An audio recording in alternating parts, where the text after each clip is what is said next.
Brooklyn, 1902. A young engineer invents the air conditioner to protect paper, not people. That's the story everyone tells? And almost every detail of it is wrong. The machine everyone calls the first air conditioner didn't work, and it was quietly ripped out. Across the river, someone else was cooling human beings by machine, and his name never made the legend. This is the real story of cool air, and of who gets remembered when a machine changes the world. Start 3 years before the famous machine, across the river. Meet Alfred Wolff, in his day, the leading heating and ventilation engineer in America. In 1899, 3 years before the Brooklyn machine, Wolff put comfort cooling into the Cornell Medical College. Then in 1901, he designed something nobody had attempted, a 300-ton cooling plant for the trading floor of the New York Stock Exchange. Not for paper, for people. He told the exchange's architect exactly what it was for. Comfort, an ability to transact business, the health and well-being of the members. A new era, he wrote, in the comforts of habitation. One exchange official remarked that if the system didn't work, Wolff had better buy a one-way ticket out of New York. It worked. It ran for 20 years. There really was a printing plant, Sackett Wilhelms, a lithographer, in Brooklyn, and it really did have a problem. Color printing meant running the same sheet through the press again and again, once for each color. Between passes, humidity made the paper swell and shrink. The colors landed slightly off the mark. Whole runs ruined. The puzzle went to a new hire 1 year out of Cornell, Willis Carrier. His answer was a machine that pulled moisture out of the air moving through the plant. Notice what's missing from the blueprints: people. Nobody asked for comfort. The air was being conditioned for the ink. Here's the part the legend leaves out. The 1902 system had no refrigeration at all, just well water, until 1903. And when formal tests finally came in September 1904, the engineer running them wasn't Carrier. It was a colleague, William Timmis. The design promised to hold the plant at 55% humidity. The test measured the air coming down from 86% to 63%. It missed its own target.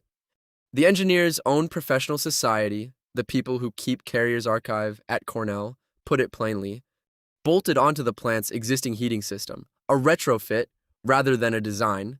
It failed to maintain the design conditions, and in the end, the system was removed. Gone. The famous first air conditioner was taken out of the building. Carrier himself said as much later. This design was not the final answer. Don't take the historian's word, take the company's. Carrier's own 1908 catalog of installations doesn't list the famous Brooklyn job. They left their own creation myth out of their own catalog.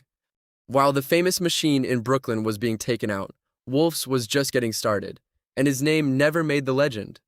Now the strangest piece, the name itself. Air conditioning wasn't coined by Willis Carrier. It arrived on May 17, 1906, in Asheville, North Carolina, from a man named Stuart Kramer, who designed cotton mills. He was presenting a device for controlling the humidity inside them. The phrase everyone now associates with your comfort was coined about cotton, and 1906 keeps coming up. Carrier's celebrated patent, Apparatus for Treating Air, filed 1904, granted January 1906. Carrier himself, writing in 1934, dated the first real air conditioning installations to 1906. 4 years later, his words. The 1902 date survives on anniversaries, not in the paperwork. Cool air didn't win the public in a laboratory. It won at the movies. And years before the story you usually hear. Chicago, 1917. Balaban and Katz opened the Central Park Theater. Barney Balaban had clerked in a cold storage plant, and he wanted that feeling in a movie house. So the chain brought in refrigeration men from the ice machine business to cool the audience itself. And then they sold it. Icicles hanging off the newspaper ads. Chicago's health commissioner declaring the theater's air purer than Pikes Peak. Pregnant women admitted free. The cold was the show. It wasn't always comfortable. Early retrofits could blow it out of floor vents at your ankles, and patrons wrapped their feet in newspapers. They still came. The famous install, Carrier, the Rivoli, Times Square, Memorial Day, 1925. A 133-ton machine, Carrier up all night before the debut, the head of Paramount in the audience. Yes, he said, the people are going to like it. By then, Chicago audiences had been cool for 8 summers. Carrier's own company history calls the Rivoli its third step in movie theater comfort. It's the step everyone remembers because it's the step the storyteller owned. For 30 years, that stayed the deal. Cool air was somewhere you went. A theater, a department store, a train car. You bought a ticket to it. The machine had to get small before it could follow you home. And the year it managed, that was 1947.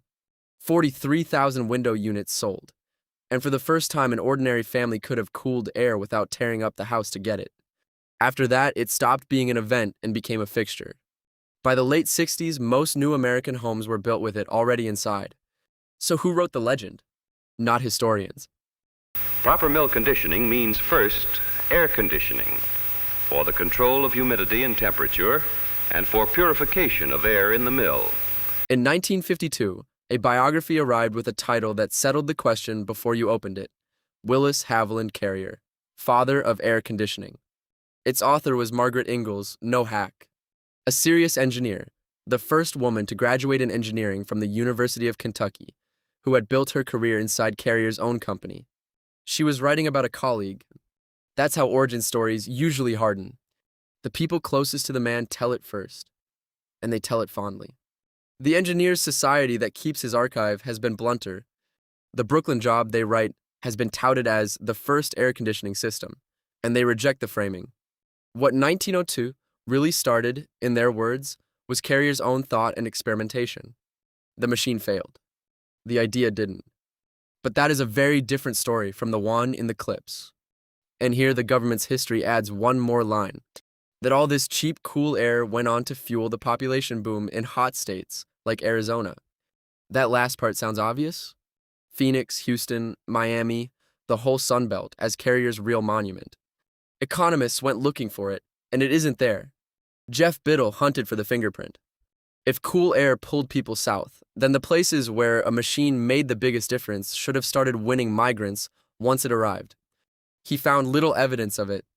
By 1990, a brutal summer was showing up in the numbers as something people had to be compensated for. A penalty in wages and rents, not a prize. And the standard economics paper on the Sun Belt's rise, Glaser and Tobio's, doesn't credit air conditioning at all. It credits productivity first, and then an enormous supply of new housing. Their own summary of it, the growth of the Sun Belt, has little to do with the sun. People didn't follow the cool air south. The cool air followed the people. So, the famous first air conditioner failed and was removed, says the archive of the man who built it. The engineer who was already cooling people is a footnote. And the Great Migration story runs backwards. Origins don't get written by inventors. They get written by whoever survives to tell them. Next time cold air meets you at a doorway, you'll know comfort wasn't the afterthought. It was the story all along.